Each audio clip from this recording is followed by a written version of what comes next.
5 signs you are the victim.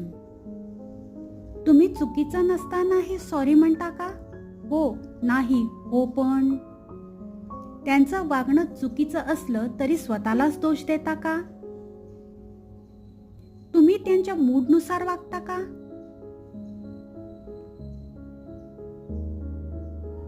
ते तुमचं मत नेहमी चुकीचं ठरवतात का?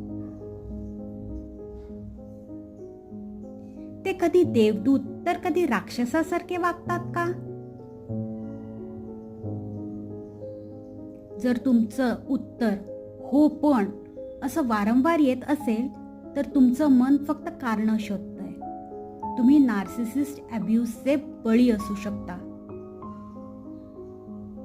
Please stop justifying the abuse. Start recognising it.